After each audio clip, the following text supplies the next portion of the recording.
What's up, everybody? So this is going to be a competitive guide on one of the most versatile Pokemon in the game right now, the future Paradox form of Gallade, Iron Valiant. And first thing we have to get into with Iron Valiant is that Fairy Fighting typing, the first ever Fairy Fighting type Pokemon. And defensively, you obviously get that Dragon immunity along with a couple of 4x resistances in Bug and Dark. The 4x Dark resistance especially is super good right now with how many Darks are in the metagame. And you also get a couple nice resists on top of those as well. You do get a decent amount of weaknesses, so it's not an incredible defensive typing, but it's useful enough for an offensive Pokemon like Iron Valiant. Offensively, Fairy Fighting is a great combination with most of the steals that would typically be Fairy answers getting hit hard by our stab fighting attacks, and we also have coverage options to hit the poisons that would otherwise be a bit of a problem for this stab combination. Now looking at the stats, we have 74 HP with 90 defense and 60 special defense, so not very bulky, but for an offensive Pokemon this is good enough, especially on the physical end. It's actually quite decent there. But what's really important here is that we have 130 attack, which is really good, and 120 special attack, which is also really good. And a lot of the time when you get Pokemon like this with mixed offensive stats, either their special move pool is seriously lacking or their physical move pool sucks, and they kind of get soft forced into running one of the two, and the stats are just kind of wasted on the other. Iron Valiant is not one of those Pokemon. Iron Valiant has amazing coverage options on both sides, and you have to respect the threat of both physical and special sets, which is part of what makes it so scary. That combined with a 116 speed stat, which is very good, makes Iron Valiant one of the best all-around offensive threats in the entire game. As for the ability, we have Quirk Drive, which is the same ability that all the future Paradox forms have. This ability gives you a boost to your highest stat in electric terrain, with that boost being 50% if it's speed, but only 30% if it's any other stat. You could also proc this ability with the item Booster Energy outside of electric terrain, but it is a consumable one-time boost. Booster Energy is probably how we'll be using this most of the time though, since the only auto electric terrain setter currently is Pincurchin, which isn't exactly the best Pokemon. Looking at some sets, first one we have here is Choice Specs, and the best part about the special sets and the biggest thing it has over the physical sets is that we get to use this move right here, Moonblast. Moonblast is one of the best stab moves in the entire game to be able to spam, with 95 base power at 100% accuracy and a special attack drop chance on the side. It is a lot better than the physical fairy move that we have to click, which is Spirit Break, which is only 75 base power. Fairy Stab right now especially is really good with how many dragons and dark types are on a lot of people's teams, and the fact that a lot of teams really only have 1 or 2 fairy resists usually. One thing the physical sets do have over this special set though is a strong, reliable fighting move in close combat. On the special sets we have to use Focus Blast, which is powerful, but at 70% accuracy is not very consistent. Or you could go with Aura Sphere instead, and you do get that consistency, but there is a huge drop off in power from 120 to 80 base power. So, you know, you don't get anything that's as good as close combat. You also get other coverage options like Side Shock, which is really big because, like we talked about earlier, lets you hit those poison types that resist your dual stab, like Clodsire and Amoonguss. You have Thunderbolt to hit Corviknight hard without relying on Focus Blast. It hits some of the water types hard as well, stuff like Toxapex if you don't go Side Shock, Dondozo. There's also Shadow Ball, which is good because the most used Pokemon in OU right now is Goldengo, and he's a bit of a nuisance for this set otherwise, so having Shadow Ball to hit him hard is nice. Shadow Ball is also good to hit Skeledirge because that's another Pokemon that resists your dual stab. But, I mean, you'll always run Moonblast, but any 3 of Focus Blast, T-Bolt, Psyshock, Shadow Ball can still be very threatening.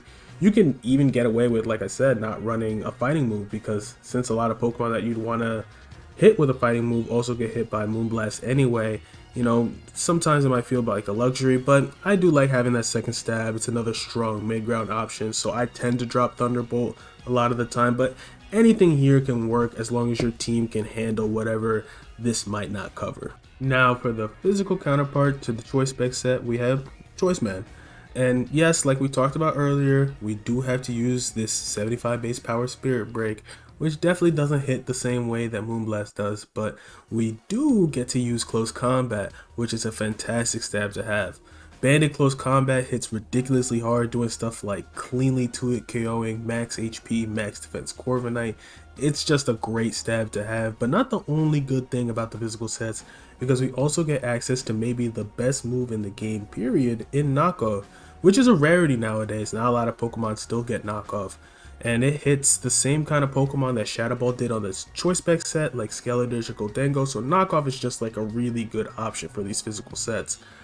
Usually these three moves rounded out with something like Zen Headbutt for poisons is what I would run. There is stuff like Shadow Sneak if you really want priority, but I don't think Sneak is that good of a form of priority right now. Like, when you think about the mons that you get outsped by, like Scarf Chiyu, Roaring Moon, Meowscarada, Dragapult, Chien-Pao, all of these Pokemon besides Dragapult resist Shadow Sneak, and even Pult doesn't get OHKO'd by Shadow Sneak even if you Tera Ghost. So it doesn't really feel that useful a lot of the time, but obviously if you want Prio as an option, you can run Shadow Sneak, that's an option. Also, you don't really see it much, but I guess I should give a quick shout out to Choice Scarf because, you could run Choice Scarf as a consistent revenge killer with similar moves as Band or Specs. Especially because like all those Pokemon we were just talking about resisting Sneak do get hit hard by Moonblast or Close Combat or whatever fighting or fairy move you might be running. So Choice Scarf might actually work as a really good revenge killer in this meta. Obviously though, the one thing with Choice Scarf is like your matchup against like a lot of the fatter defensive teams get worse. I would actually say if you run Choice Scarf, definitely run Trick. You can run Trick on any Choice set, but I say especially on Choice Scarf, being able to just cripple a defensive mon with a Choice Scarf so you're not like, struggling too much against those fat teams is definitely, something I would do. Getting into some of the setup sets, we have Calm Mind first, and Calm Mind 3 attack is actually really strong, especially with booster energy. Iron Valiant is one of the best booster energy abusers in the entire game. At +1 speed and a Calm Mind boost, I mean that's basically a Quiver Dance, and not a lot of Pokemon can actually handle Iron Valiant. The only problem is with Calm Mind though, we already talked about how there's a little bit of 4 Mooseloss syndrome on these special sets, and it's only exacerbated when you're dropping another move because you need Calm Mind. So you're gonna want Moonblast for sure. After that, you can run Thunderbolt, Psyshock, Focus Blast, same kind of things that we talked about.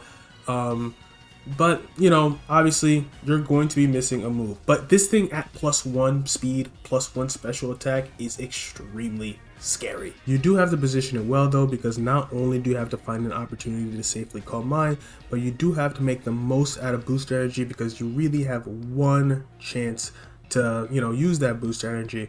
And if you have to switch out at any point, you are an itemless Pokemon. Not useless, but obviously you're not going to have that same level of threat. You can opt for something like Life Orb or even Expert Belt on a Calm Mind set too. Obviously you're not going to have that same sweeping potential, but stuff like +1 Life Orb, Moonblast, or Focus Blast does ridiculous damage, so that is still something to watch out for as well.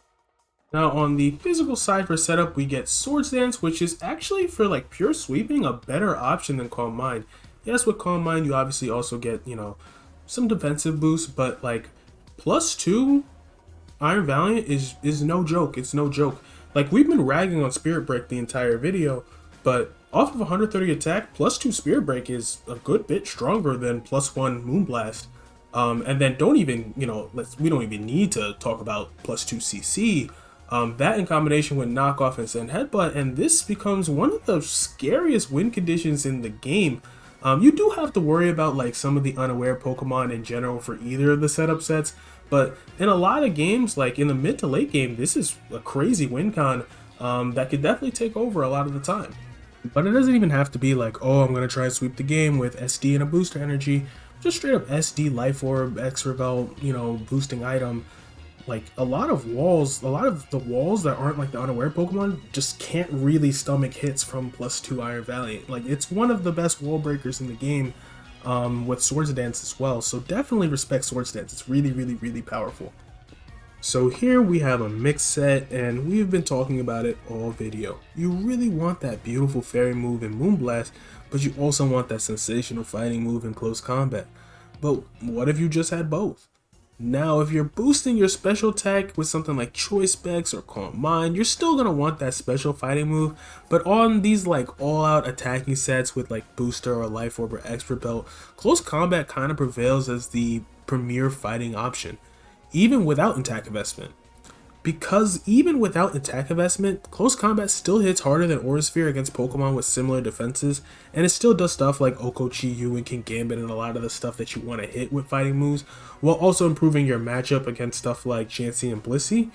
And you know, Focus Blast, who really wants to rely on Focus Blast if you don't actually have to? I hate Focus Blast, so not having to run that, you know, whenever I can avoid running that, I'll avoid running it. You can still run special coverage moves we've been talking about like Shadow Ball, Side Shock, and T-Bolt, or even sneak in something like Knockoff, because taking items off is, you know, it's always a good thing. That's always useful. Mixed, honestly, is like just the best like thing to go most of the times if you're not boosting your attack or special attack directly through items or moves, and that's one of the most popular sets you're seeing on Iron Valiant right now. As for Tera options, we have Fairy, which is really good. You get 190 BP Moonblast after Stab when you Tera Fairy, and Mono Fairy is also just a really good defensive typing as well. This is probably the Tera I use the most on Valiant, but Fighting is also a really good option, especially on physical sets where you can throw out huge Tera Fighting close combats. But stuff like Ghost is fine if you're scared of like Dragonite E-Speed, also lets you guarantee a one-hit KO on a Goldango with Choice Specs, Shadow Ball. You can also Tera into different coverage options like Electric, Psychic, Dark, whatever, but personally, I just tend to Tera into one of my stabs. As for move options, there's just a ton. I couldn't even put all of them on here. They don't fit. Obviously, there's Trick, which I talked about earlier being a good option on choice sets. Valiant is hard pressed a lot of the time to find room for Trick because it really likes having a lot of coverage, but if you can find room for Trick, it can be a super good tool for crippling some defensive Pokemon. But there's a lot more than just that. You have moves like Poison Jab, Ice Punch, Thunder Punch, Fire Punch, Energy Ball, Liquidation, Leaf Blade. You have Icy Wind, T-Wave, Taunt, Reflect, Light Screen, and like so much more. That's why this Pokemon is like easily top 5 in draft right now to me. And depending on what your league has banned, it might even be a contender for #1. But not just in Draft League, even in OU, dealing with this is so hard because what if it's Bex? What if it's SD Booster? What if it's mixed? I've seen crazy stuff like Assault Vest. This thing really could do everything, and that's what makes it so good. It's not legal in VGC currently in Series 1, but assuming it is in a later series this year, with this many options in its arsenal, it's hard not to see it finding a way to become relevant in VGC as well. Iron Valiant really is one of the most versatile Pokemon we have ever seen, and that's why it's a huge threat. So this is going to conclude this guide on Iron Valiant. I'm going to have guides on every single brand new Pokemon in Scarlet and Violet, as well as other content related to the game on this channel. So if you're interested in that, make sure to like, subscribe, do all of that, and I'll see y'all next time.